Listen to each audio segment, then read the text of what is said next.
नमस्कार, आप देख रहे हैं देवदूत न्यूज और मैं हूं आपके साथ श्वेता। तो चलिए रुक करते हैं आज की प्रमुख और बड़ी खबर पर। दो स्कूलों में छात्रों से पिटाई का मामला सामने आया है। डीईओ ने कार्यवाही की बात कही।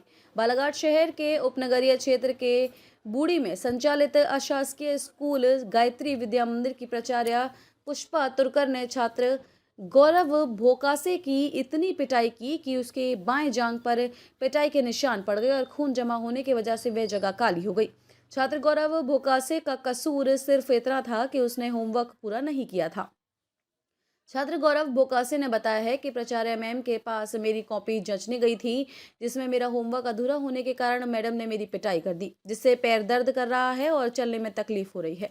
मां शीतला बोकासे ने बताया है कि इसमें पहले कभी बेटे के साथ ऐसा नहीं हुआ है। बेटे की पिटाई करने के बाद मैडम घर आई थी और पैर पकड़कर बोल रही थी कि मुझसे गलती हो गई, लेकिन मेरे बेटे को बहुत चोट लगी है। फिलहाल अभी घायल छात्र का इलाज चल रहा है। दूसरा मामला सांदीपनी विद्यालय से सामने आया है, जहां बच्चों द्वारा क्लास में शोर मचाने पर शिक्षक ने कक्षा 8वीं की 7 छात्रों की पिटाई कर अन्य सजा दी। जानकारी मिलने पर बालाघाट विधायक अनुभा मुंजारे ने स्कूल पहुंचकर शिक्षकों की जमकर क्लास लगाई। इन दोनों मामलों पर जिला शिक्षा अधिकारी अश्विनी कुमार उपाध्याय ने बताया है कि अशासकीय शिक्षण संस्था गायत्री विद्या मंदिर बूढ़ी में कार्यरत शिक्षिका पुष्पा तुरकर ने विद्यालय में अध्ययनरत छात्र गौरव भोकासे से मारपीट करने की शिकायत की जांच के बाद विद्यालय प्रबंधन को निर्देशित किया है कि इस शिक्षिका को पद से पृथक करने की कार्यवाही करें और 2 दिनों के भीतर पालन प्रतिवेदन प्रस्तुत करें। शिक्षिका को पद से पृथक नहीं करने या पालन प्रतिवेदन प्रस्तुत नहीं करने पर संस्था के विरुद्ध वैधानिक कार्यवाही की जाएगी। वहीं उन्होंने सांदीपनी स्कूल के मामले की जानकारी न होने का हवाला देते हुए कहा है कि ऐसा कुछ हुआ है तो अब वहां की कार्यवाही भी की जाएगी। बालाघाट से मानिक वाकड़े की रिपोर्ट। सांदीपनी शासकीय विद्यालय है। यहाँ पर एक कल बहुत ही गंभीर दुखद घटना घटित हुई है। बहुत ही छोटे बच्चे जो कक्षा 6वीं के छात्र हैं, 7 बच्चे, उनके साथ यहाँ स्कूल के एक शिक्षक ने बेरहमी से मारपीट की है और बहुत ही अमानवीय व्यवहार किया गया है और आरोप ये लगाया गया है कि बच्चे शोर कर रहे थे। तो बच्चों का अगर शोर करना इतना ज़्यादा तकलीफदेह लग रहा है शिक्षकों को, तो फिर तो शिक्षा के मंदिर मेरे ख्याल से चलने का कोई औचित्य ही नहीं रह जाता है। और मैं कल दौरे पर थी दिन भर।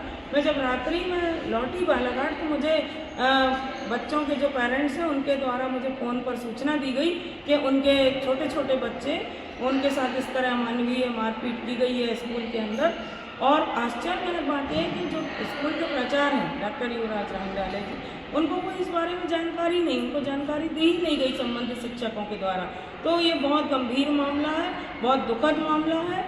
और इस तरह से छोटे बच्चों के साथ जो बर्बरतापूर्वक मारपीट स्कूल के टीचर के द्वारा की गई है, इसकी मैं कड़े शब्दों में ना सिर्फ निंदा करती हूँ बल्कि इसकी मैं शिकायत करूँगी। जिला प्रशासन तक तो जाएगी बात, उसके साथ ही साथ हमारे स्कूल शिक्षा मंत्री जी तक ये शिकायत करूँगी मैं। और मध्य प्रदेश विधानसभा का सत्र शुरू होने वाला 1 दिसंबर को, इस संबंध में मैं सरकार का ध्यान भी आकृष्ट कराने का सदन में पूरा प्रयास करूँगी। क्या नाम है आपका? शशिकला भोकासे। ये बालक कौन है आपका? मेरा बेटा है। कौन से स्कूल में पढ़ता है और क्या हुआ आज? गायत्री विद्या मंदिर में पढ़ता है, बूढ़ी बालाघाट। क्या हुआ उसके साथ? वो पता नहीं, मैडम ने उसको मारी है। घर में आया तो बोलता है, तो ये बताया कि मेरे को मैडम ने मारी रगड़ते हुए थोड़ा। तो मैंने क्यों मारी बताओ? तो बोले मेरा पहले का जो उसका होमवर्क था वो अपूर्ण था और अभी वाला ठीक था। तो बोले तुम्हारा अपूर्ण है होमवर्क, इसलिए उन्हें मारी। तुमने इसकी लिए शिकायत वगैरह की है अभी? अभी नहीं की है कहीं। हाँ, मैडम आई थी जरूर हमारे। काय के लिए आई थी? माफ़ कर दो मेरे को, मुझसे गलती हो गई। पाँव पकड़ के माफ़ी मांग रही कि मुझसे गलती हो गई, मैंने मार दी। ऐसा हमेशा ही ऐसा होता है कि ये पहली बार हुआ? ये पहली बार मारी है इस बच्चे को। अब दूसरों को मारती होगी तो इसका नहीं मालूम हमको। कहाँ पे है स्कूल? रेलवे क्रॉसिंग के पास से अंदर जाते बूढ़ी में। बूढ़ी का एक प्राइवेट स्कूल है, वहाँ पर एक साथी के छात्र के साथ मारपीट की बात सामने आई है। इसके अलावा अपना जो सांदीपनी स्कूल है वहाँ भी कल 6वीं के कुछ बच्चों को पीटा गया है। तो सर इन दोनों मामलों में आप क्या कार्रवाई कर रहे हैं? मैं गायत्री विद्या मंदिर जो बूढ़ी का शासकीय स्कूल है उसकी जानकारी मुझे कलेक्टर साहब के माध्यम से मिली थी और वो बच्चा 7वीं का था और विद्यालय की किसी वरिष्ठ शिक्षिका द्वारा उसको ऐसा आर्थिक दंड, ऐसा शारीरिक दंड दिया गया था और उसके बाद हमने एक जांच समिति बनाई थी और जांच समिति को देखी तत्काल इसके संबंध में आप जांच लेकर के मतलब प्रतिवेदन प्रस्तुत करें। उन लोगों ने जांच भी किया और ये शिकायत सही पाई गई। बहुत सारे इस घटना के बारे में सोशल मीडिया पे भी उनके वीडियो वगैरह प्रसारित हुए थे और फिर संबंधित विद्यालय को हम लोगों ने नोटिस भी जारी किए। नोटिस जारी करने के बाद में उस शिक्षिका के बारे में पता चला कि पूर्व में भी पहले भी इन्होंने मतलब बच्चों को इस प्रकार से वो करती हैं। तो हमने वहाँ के विद्यालय प्रबंधन और वहाँ के प्राचार्य को हमने पत्र जारी किए हैं कि ऐसे शिक्षक जो कि हमारे जो शिक्षा के अधिकार अधिनियम की जो धारा 17 में जो उल्लेख किया है उसका ये पालन नहीं कर रहे हैं, तो ऐसे शिक्षकों को विद्यालय में रखना अनुचित है। और नहीं तो अगर मान लीजिए आप ऐसे शिक्षक रखते हैं और इस प्रकार की शिकायत जो आई है तो इसको हम आपके विद्यालय की मान्यता भी समाप्त करने के बारे में हम संचालनालय को और राज्य शिक्षा केंद्र को पत्र देंगे।